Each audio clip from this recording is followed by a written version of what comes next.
आप software engineer हो क्या? आप लोगों ने देश में कितनी तरक्की लाई है। सब कुछ कितना एडवांस हो गया है। थैंक्स। आप लोगों को देख के तो मैं एकदम हैरान हो जाता हूँ। आप कंप्यूटर में अंदर कुछ कोड करते हो और बाहर दुनिया बदल जाती है। इतना आसान नहीं है दोस्त, ये कुछ कोड का काम नहीं है, काफी मेहनत जाती है इसके पीछे। कॉम्प्लिकेटेड है, काफी कॉम्प्लिकेटेड। वाकई, इसीलिए तो आपको इतनी तनख्वाह मिलती होगी ना। Why does everyone just sees the money in it? इसके पीछे की मेहनत कोई नहीं देखता। हम हिंदुस्तानियों की सोच ही छोटी है। जस्ट बिकॉज मैं पूरा दिन एसी ऑफिस में होता हूँ और ऑब्वियसली मुझे पसीना तो आता ही नहीं होगा, राइट? आप लोगों को ताकत यूज करनी होती है, हमें दिमाग लगाना होता है। ये बाल सफेद ऐसे ही नहीं होते। Let me give you an example. वो ईसीजी मशीन देखो, सब कुछ कंप्यूटराइज्ड है।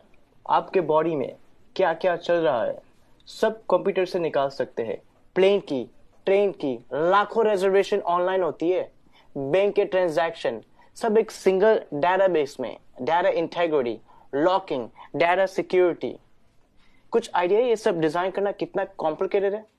और आप कह रहे कि कोडिंग करना आसान है। आप ये सब कोड करना जानते हो? पहले करता था, अब मैं प्रोजेक्ट मैनेजर हूँ, मेरी टीम सब करती है। ओह, तो अब काम आसान हो गया होगा।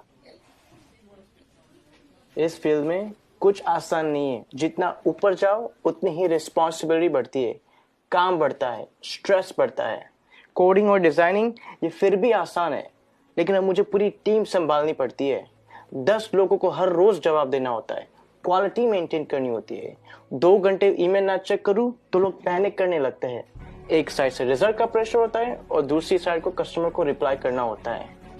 रिक्वायरमेंट्स बदलती रहती है और यूजर्स को कुछ और चाहिए होता है, और आपका बॉस कभी सेटिस्फाइड नहीं रहता।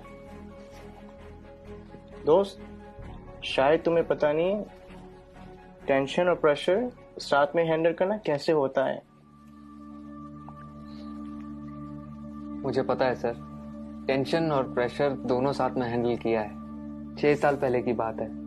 हम लगभग 30 लोग रात के 3 बजे पॉइंट 4875 को कैप्चर करने के लिए बढ़ रहे थे। दुश्मन ऊपर से फायरिंग कर रहा था। अगली गोली किसके नाम पे लिखी थी पता नहीं था। उजाले से पहले हमें वहां पहुंचना था। वक्त काफी कम था हमारे पास। होश तो तब आया जब अगले दिन हम चोटी पर तिरंगा लहरा रहे थे, और तब हम बचे 30 नहीं, 4 लोग थे। आप, Subedar Sushant from 13 Jammu and Kashmir Rifles on duty at peak 4875 in Kargil.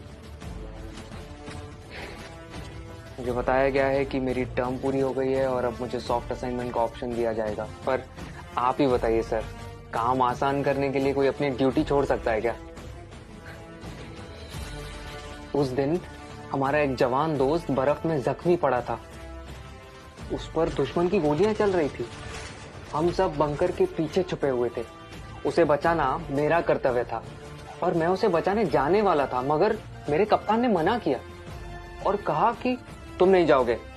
मैंने इस यूनिफॉर्म में सबसे पहली कसम ये ली थी कि देश की सुरक्षा के बाद मेरे आदमियों की सुरक्षा सर्वोपरि है। ये कह के वो खुद चले गए। उस जख्मी जवान को बचाते बचाते हमारे कप्तान शहीद हो गए। उस दिन से जब भी मैं बॉर्डर पर होता हूं, उन गोलियों की आवाज और कप्तान का आखिरी चेहरा मेरे सामने आता है। वो गोलियां शायद मेरे लिए थी।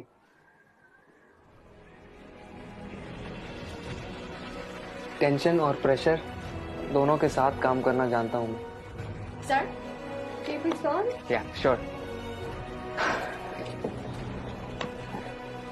It was nice meeting you. Thank you for your service. जय हिंद। जय हिंद।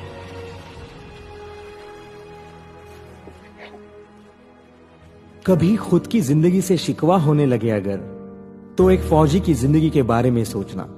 खुद की हर मुश्किल आसान लगेगी। जो खुद की सांसें दांव पर लगाकर पूरे देश की सांसें चलाते हैं, हर वक्त जान हथेली पर होती है, फिर भी हमेशा मुस्कुराते रहते हैं, जिन्होंने डर को भी डराया है और देश के लिए जीना क्या होता है ये इन सरहद के पहरेदारों ने हमें सिखाया है। तो अगली बार जब कोई चुनौती तुमसे तुम्हारा सुख चैन छीनेगी, तो एक फौजी की जिंदगी के बारे में जरूर सोचना। खुद की हर मुश्किल आसान लगेगी